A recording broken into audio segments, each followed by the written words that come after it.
Hey guys, this is John, and this is a review of a brand new repertoire that we have for sale on Chessable, authored by none other than International Master Krzysztof Sielecki, aka Chessexplained. So chances are, if you watch my channel, you also watch Krzysztof's channel, or at the very least have checked out his videos before. He's a prolific German YouTuber, and I was excited to review this repertoire for a few reasons. So first of all, I have to get my bias out of the way immediately. Krzysztof is a friend of mine. When I started my channel a couple years ago, he offered some great advice, really just unsolicited. He just reached out to me and was kind enough to tell me some things that have helped him on YouTube over the years. And I'm very grateful to him for that. And also, I think he was one of the first players that I played a dual commentary match with back when my channel was pretty small. So I'm sure I benefited subscriber-wise from Krzysztof. And he's really just been good to me over the last couple years. And I'm glad to count him as a friend. Also, I know Krzysztof to be a tremendous opening theoretician. So he's an IM like me. Neither of us are GMs, but his opening knowledge is truly great, as evidenced by a book that he wrote last year in 2015 on the Nimzo and Bogo Indian. I actually reviewed this book on my channel. You can find that video. And so this is a traditional print book. It's a complete repertoire for black against d4. And I was really excited when Krzysztof expressed interest in writing a repertoire for Chessable and kind of going the digital route rather than a traditional print book, which I just showed to you guys. So the fact that Krzysztof's my friend, he's a great opening theoretician and expressed interest in writing on Chessable, those were two of the reasons I wanted to review this. And then the third one is that he ended up writing about the Banco Gambit, which I play myself. It was my main weapon as black for a number of years, I'd say all the way up through making IM, basically. I haven't played it as much recently, but I was especially interested to see what Krzysztof recommends because maybe I can start working this into my own repertoire. And lo and behold, he's recommended some stuff that have me rethinking the Banco Gambit, and I might even give it a try in my online games at the very least, maybe even OTB. We'll see. So let's investigate this repertoire. I hope to just give you a general overview. So this is a repertoire for sale, as I mentioned at the beginning. It's not a free repertoire. It's on sale for $9.99 at the moment, I believe through November 1st. So you've got like an entire month at this price. And let's go in and browse it. So just the logistics of this. It has over 300 variations, so 281 repertoire recommendations, and then 59 information variations. And again, the info variations are lines that the author has decided to include, but are not necessarily his main repertoire recommendations. And you like to see the info variations because that gives you extra information to decide if you want to play a certain system. There might be a branch in the road where the author says, well, in this position, there are two moves. I'm going to recommend one, but this other move is one you should be aware of and you can also play. So lots of variations. And the amount of instruction, the words of instruction, is high in this repertoire. So over 18,000 words of instruction. No surprise there, given a book that Krzysztof has previously written, like he knows how to explain chess, as evidenced by his username as well.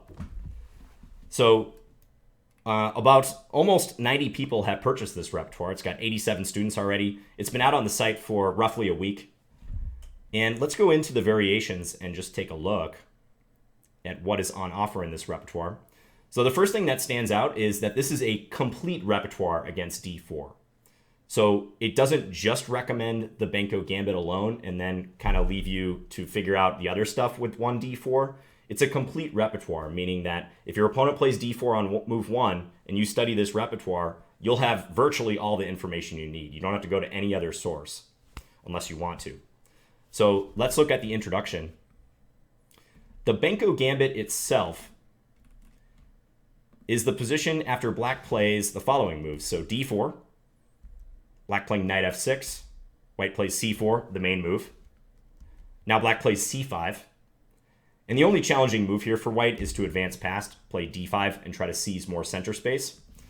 And now this move b5. And as Krzysztof describes here, this is the starting position of the Banco Gambit. So black is offering a pawn to try to dislodge the c4 pawn, get white to capture.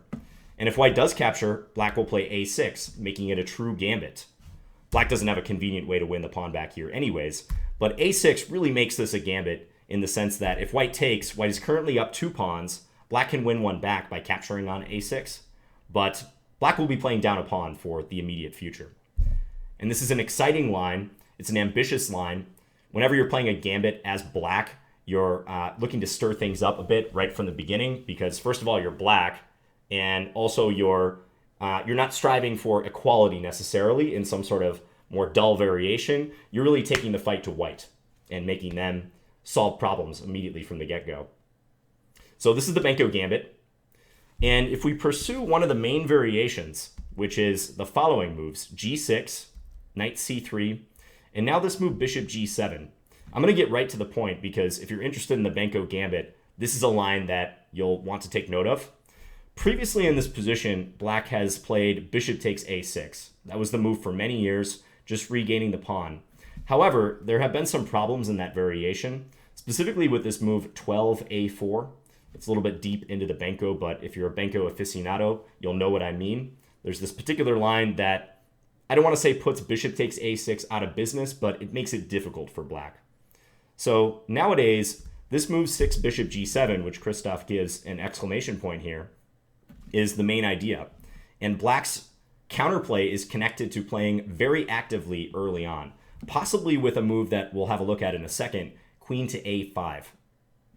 So just going a little further, white can play e4, establish a big center, castles, knight f3, and now this move, queen to a5. And just a little side note here, previously, I in this position, not long ago, made the mistake of playing pawn to d6. So if I navigate back out here, I'm going to go to position comments here, because I just made a comment about this line, so I could jump right to it. And I said, to demonstrate why Christoph's recommendation of 8 queen to a5 makes sense here, have a look at the following game I played in 2015. So if we click over to that game, which I pulled up on this site, chessgames.com, this is a game I played at the London Chess Classic 2015, and I was black here. And after knight f3, I played d6, which is pretty much a Banco Gambit move, establishing a solid pawn structure.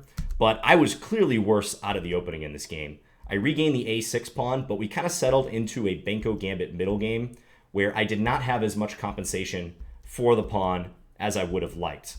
And I only saved this game by a pure miracle and my opponent kind of letting his guard down at one point. I managed to draw, but like right around here, I was facing the full brunt of the white queenside pawns, and that's a disaster in the Banco if white's A and B pawns get going very quickly. Do not want this to happen. So, I'm kind of reviewing this repertoire from a personal standpoint and just giving you guys a clue into what a Banco Gambit player is thinking when they study a repertoire like this. But the fact that Christoph already demonstrates a key improvement over what I did, and I know he fully describes why this move is better, interests me personally. So yeah, queen a5 getting activity. So going back to the repertoire itself, let's just browse the chapters and kind of see how it's laid out. So that was the introductory chapter that we just looked at. Talks about the Banco Gambit. He also discusses early alternatives. Again, he's not going to leave you hanging with deviations like on move 2, for instance. So let's click into that chapter. There are 48 lines in this one. So he discusses the London system, d4, knight f6, and white playing bishop f4. This is very popular these days. In fact, there was another book recently published about the London, so you're going to want to know what to do against that. Christoph recommends c5, which is a common theme in his recommendations, his non-Banco recommendations, trying to stab with c5 and harass that pawn on d4. And he also very often likes playing b5 and grabbing space with the b pawn as well, even when there's not a white pawn on c4. So the repertoire is consistent in that regard. In fact, if we go to another chapter, this third chapter right here, so d4, knight f6, knight f3, c5, he talks about this move b5 once again. And I'm actually going to navigate to my private notes. So I made a note myself right here just to jump to a position. This is a new feature we have on Chessable, by the way. You can make notes to yourself that are not publicly visible. That way you can easily see what you've written down for certain recommendations in the repertoire.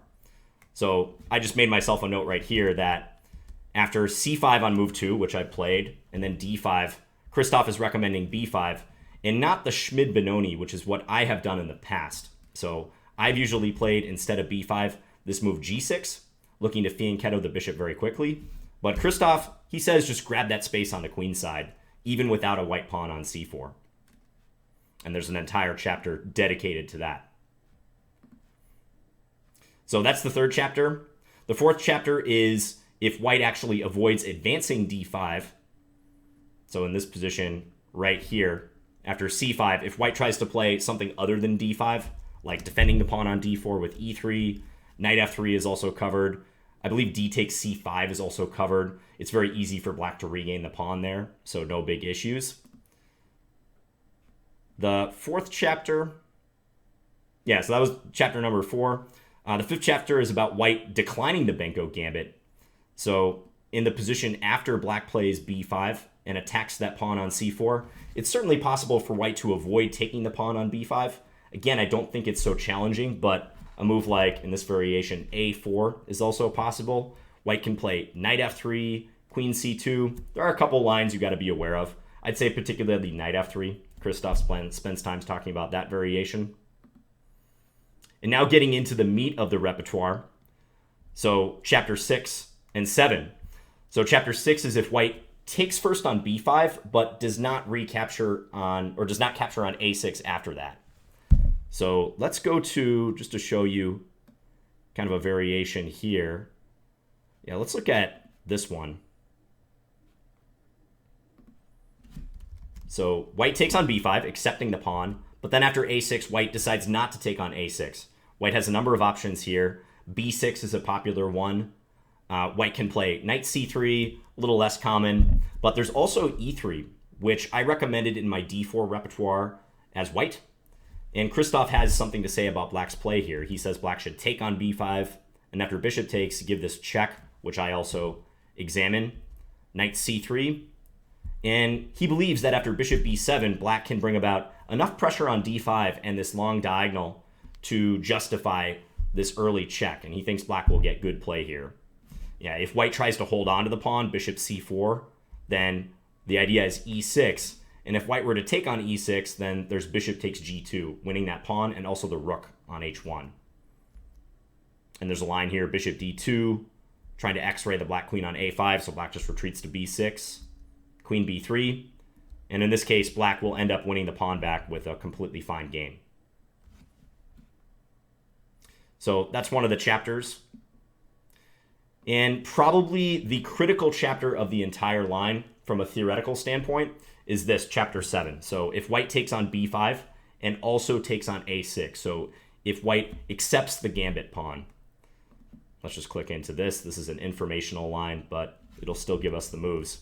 So b5, c takes b5, a6, and now white taking on a6. They always say that the critical test of a gambit is acceptance, so here you go.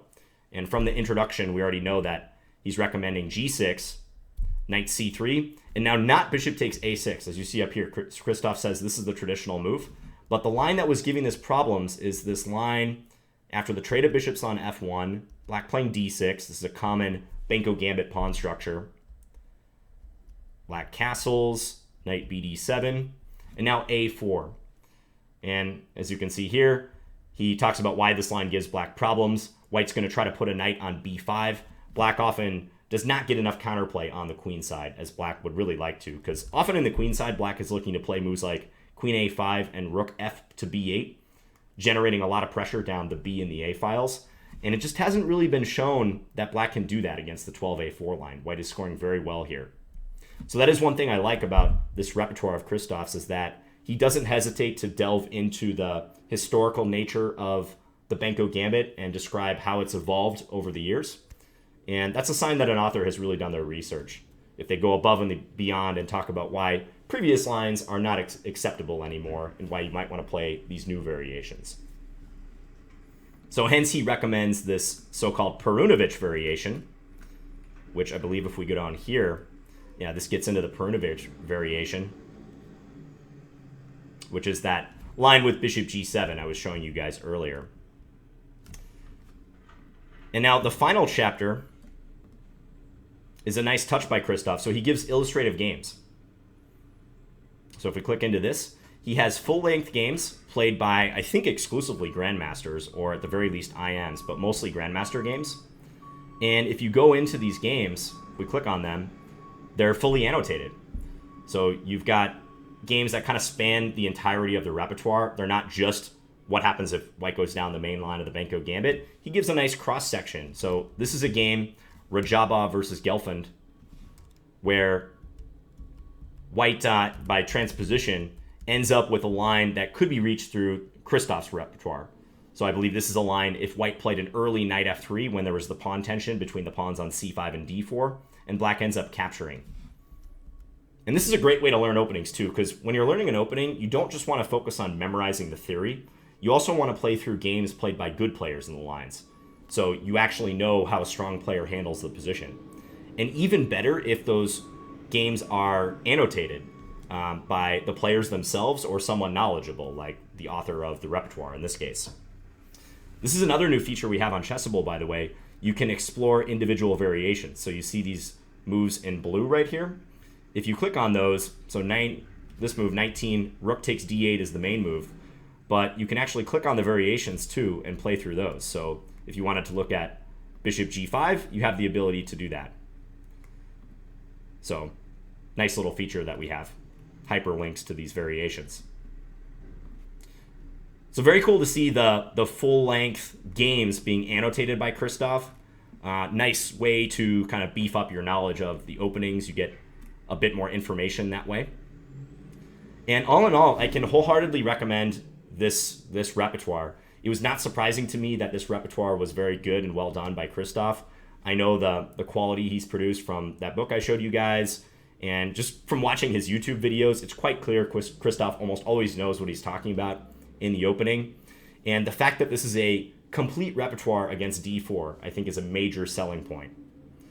One other thing I wanted to mention, so if we go back out to the main repertoire page, I wanted to talk briefly about the difference between like a Chessable repertoire and a traditional print book, because I love chess books. I have probably about 300 chess books. Someday I might give you guys a tour of that. There's like a bunch of books I have over here and also elsewhere in my house. I have way too many chess books, and I like them a lot, but there are some advantages that Chessable and our module that we have here, and just digital chess books in general, offer over traditional print books. And one of them is the interactive nature of the site. So down here, these are comments for the repertoire, and you can also make comments on individual lines, as I was doing earlier. And I think it's so neat that someone can leave a comment. So this person, Westless, user Westless, 5 days ago, was asking about future projects that Christoph has. And Christoph, Chessexplained, just responded to him the same day. Also, someone down here, I think, asked very specific questions about the repertoire. So if you guys can see this. So this player, user Unflagged, who must be very knowledgeable about the Benko, asked question number 1, do you cover the Perunovic variation, which is that new line with g6 that is kind of rehabilitating the Banco Gambit? And number 2, if so, what do you think of the game Tomaszewski versus Perunovic? And so on. It talks about 8a7, which is a line that I saw Christoph recently expanded on with this repertoire. He even added in some new lines. We have the ability to do that on Chessable. The repertoire is not just this fixed static thing. The author can go back and add new lines whenever they want. So, and Christoph responded like basically the same day. So he said, yeah, the Perunovic variation is covered, and so on. They talk about individual variations and recommendations. So you just don't really see that anywhere else, that the author of the book that you're reading actually responds to you and can address your specific questions. I just think that's so cool and a big advantage that we have offering material available through Chessable. So yeah, the repertoire is very interactive. Christoph has been doing a great job of paying attention to the comments and responding to them. So once again, the repertoire is available for $9.99 US. One thing that we at Chessable are trying to do is ensure that the repertoire author is getting paid for their services and for the amount of work that they put in authoring a good repertoire. And the model we have is the majority of the sale of the repertoire goes to the author. So the author is getting the lion's share of what you pay for this. Like, yes, we are making some money at Chessable for the platform and offering the book for sale. But if you buy this repertoire or any repertoire on the site, the majority of that is going to the author themselves, as opposed to traditional media or traditional book publishing, where usually there's like an upfront sum paid to the author, but the author doesn't get any royalties. Or if they do get royalties, they're very, very small, like virtually nothing. So I think this kind of incentivizes authors to create a good repertoire. And if it sells a lot, as you can see that Christoph's repertoire is already making great sales, almost 90 sales at present, then the author will be rewarded for that. That will be reflected in the amount that they earn. So all in all, I can wholeheartedly recommend this repertoire. I think it's probably the best repertoire.